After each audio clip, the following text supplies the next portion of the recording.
मित्रों, मैं एडवोकेट विष्णुदीप गर्ग वकालत यूट्यूब चैनल से। आज हमारे बीच में अरविंद प्रभात जी हैं। कल हमने एक विषय पर अपनी बात रखी थी कि वैसे समाज राजनीति में इतना पिछड़ा क्यों है और वैसे समाज को उपयुक्त उपयुक्त प्रतिनिधि क्यों नहीं मिलता है। उसी विषय को देखते हुए, क्योंकि वो विषय बहुत ज्यादा वायरल हुआ और बहुत ज्यादा अट्रैक्ट हुआ और वैसे समाज ने उसकी बहुत सराहना करी, उसको देखते हुए आज फिर अरविंद प्रभात जी हमारे साथ हैं। और अरविंद प्रभात जी से मैं इसी विषय पर आगे के टॉपिक पे चर्चा करूंगा और ये टॉपिक आज बेस रहेगा गाजियाबाद लोकसभा से। तो मैं पहला क्वेश्चन करना चाहूंगा अरविंद प्रभात जी कि गाजियाबाद से प्रत्याशी कैसा हो। विष्णु जी, पहले तो कल की चर्चा और उसके जो सब जगह उस चर्चा पे चर्चा हुई, उसके लिए आपको बहुत बहुत साधुवाद, धन्यवाद। अब आपने प्रश्न किया कि गाजियाबाद में प्रत्याशी कैसा होना चाहिए। देखिए, गाजियाबाद में प्रत्याशी स्थानीय होना चाहिए। ठीक है, गाजियाबाद से आप स्थानीय प्रत्याशी क्यों चाहते हैं? विष्णु जी, इसमें थोड़ा सा मैं आपके प्रश्न को करेक्ट करूंगा। हाँ। कि गाजियाबाद से मैं स्थानीय प्रत्याशी नहीं चाहता हूं। अच्छा। गाजियाबाद का मतदाता स्थानीय प्रत्याशी चाहता है। ये भी बात सही है। ठीक है ना। हाँ। और गाजियाबाद का जो मतदाता है वो प्रत्याशी इसलिए चाहता है कि किसी भी मतदाता को आसानी रहती है अपना विषय, अपनी समस्या स्थानीय व्यक्ति से मिलकर कहने में। ठीक है। स्थानीय व्यक्ति किसी ना किसी समय, किसी समारोह में, किसी अपने पारिवारिक फंक्शन में, किसी पार्टी के कार्यक्रम में मतदाता से रूबरू होता रहता है। तो मतदाता उस समय पे अपना विषय रख सकता है, जो जनप्रतिनिधि है उससे रख सकता है। ठीक। और दूसरा है क्या कि जो जनप्रतिनिधि है वो इस क्षेत्र के विकास के लिए है। जी जी, है ना। है क्या कि अगर केवल जो राष्ट्रीय, जो केंद्रीय सरकार कर रही है वो सारी चीजें केंद्रीय सरकार कर ही रही है ना। ठीक ठीक। अगर उसकी आवश्यकता स्थानीय तौर पर ना होती तो संविधान ये स्थानीय जो मतदाता है उसे अवसर ही ना देता। वो कहता है कि भाई प्रधानमंत्री बैठ चुके हैं, अफसर हमारे पास है ही, तो सांसद की आवश्यकता ही क्या है।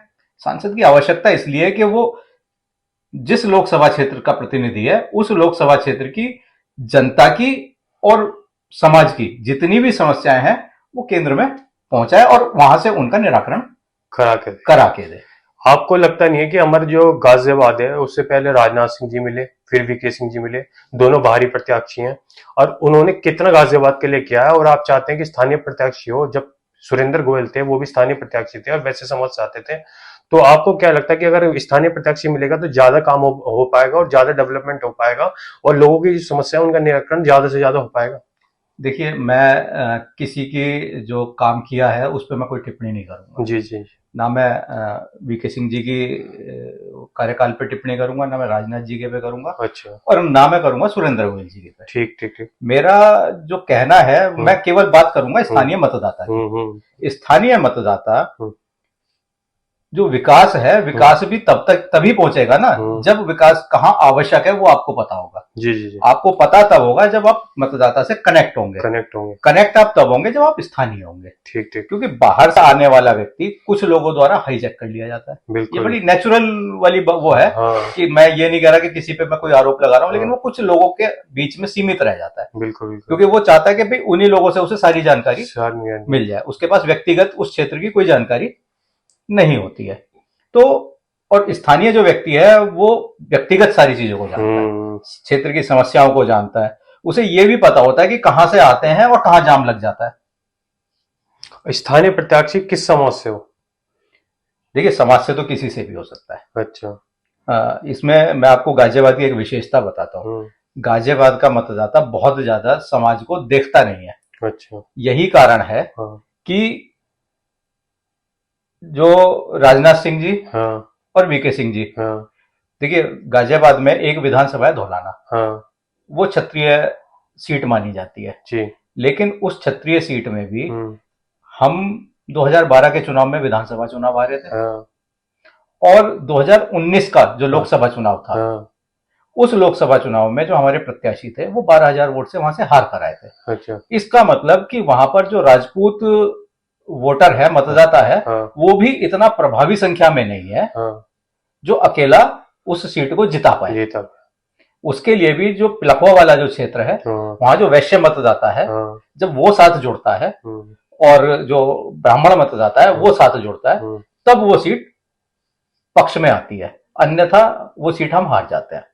आपको नहीं लगता अभी बिल्कुल यही स्थिति पूरे लोकसभा क्षेत्र की है कि आप देखिए कि 2 बार उधर से कम वोट मिलने के बावजूद भी दोनों जो सांसद थे हमारे, जो बाहर से आए थे, हमने उन्हें बिल्कुल सम्मान के साथ और बहुत सम्मान के साथ लोकसभा पहुंचाया। तो वो इस क्षेत्र की एक विशेषता है। और एक चुनाव आपको याद दिलाता हूं, एक चुनाव था जो ओबीसी रिजर्व था और तेलूराम कंबोज जी जीत के गए थे, प्रत्याशी थे। अब आपको ये भी जानकारी होगी कि जो तेलूराम कंबोज जी है, उनका जो वर्ग है वो गाजियाबाद में कितना है? कितना वर्ग? मुझे नहीं लगता कि वो 1000 भी होंगे। बिल्कुल बिल्कुल, मानते हैं ना इस बात को? बिल्कुल। लेकिन उन्हें सम्मान के साथ जिताकर सदन, जो निगम का सदन है, वहां पहुंचाया।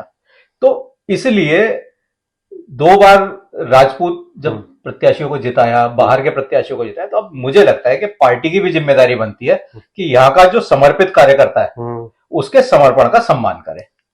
भाजपा मेरठ में वैसे प्रत्याशी देती है, क्या आपको लगता नहीं है कि गाजियाबाद में वैसे प्रत्याशी दे? और जो हमारे आसपास की सीटें जैसे बुलंदशहर है, गढ़मुक्तेश्वर है, यहाँ से भी वैसे प्रत्याशी अगर होगा तो एक वैसे समाज को संबल प्रदान होगा और वो अपने आप को गौरवान्वित समझेगा और उसको लगेगा कि हमें बीजेपी ने पहली बार इतना प्रतिनिधित्व दिया है। क्योंकि वैसे समाज, आप बता रहे थे, कल भी आपसे बात हुई थी कि 14% पूरी यूपी में है।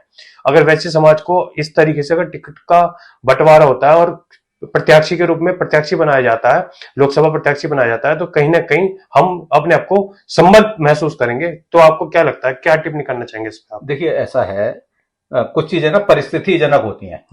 ये आपकी बात बिल्कुल ठीक है कि हम 14% है और 14% के हिसाब से हमें हिस्सेदारी मिलनी चाहिए। लेकिन गढ़मुक्तेश्वर तो लोकसभा ही नहीं है, लोकसभा अमरोहा है वो। अच्छा, ठीक है ना। दूसरा बुलंदशहर, जिसका आपने नाम लिया, बुलंदशहर रिजर्व, अच्छा, आरक्षित श्रेणी की है, एससी रिजर्व अच्छा लोकसभा है। अच्छा, तो बची ये आपकी मेरठ और गाजियाबाद। अच्छा, तो गाजियाबाद और मेरठ क्योंकि बिल्कुल पूरी तरह वैश्य जाति का बाहुल्य है, तो यहाँ निसंदेह टिकट होनी चाहिए। अब अगर आप ये प्रश्न करेंगे कि जी 2 बराबर की सीट पर वैश्य प्रत्याशी कैसे संभव है, तो मैं आपको इसका एक उदाहरण, अभी ताजा उदाहरण देता हूँ कि बिजनौर और अमरोहा दोनों जो सीटें हैं, दोनों पर गुर्जर समाज से प्रत्याशी हैं। अच्छा, तो वो दोनों भी सीटें भी एडजॉइनिंग है, तो जब उन पर हो सकते हैं तो इन दोनों सीटों पर भी हो सकते हैं। उससे क्या होगा कि जो हम कह रहे हैं कि 51 में 1 सीट दी, तो कम से कम ये 2 सीटें वैश्य वर्ग को देकर वैश्य वर्ग को भी उत्साहित करने का काम और सम्मानित करने का काम भाजपा को करना चाहिए। चलो, मैं आज अरविंद प्रभात जी से हमने दोनों ये टॉपिक पे बात करी कि वैश्य समाज को क्यों न राजनीति में प्रतिनिधित्व दिया जाए, और कल भी हमने इस विषय पर बात करी थी, जिसका निचोड़ ये निकल के आता है कि अगर मेरठ और गाजियाबाद की सीट को अगर बीजेपी वैश्य समाज को देती है तो हम ये दोनों सीटें भारी बहुमत से जीतेंगे और सब समाज वैश्य समाज के साथ आ जाएगा और भारी संख्या में हमें विजयी बनाएगा। धन्यवाद।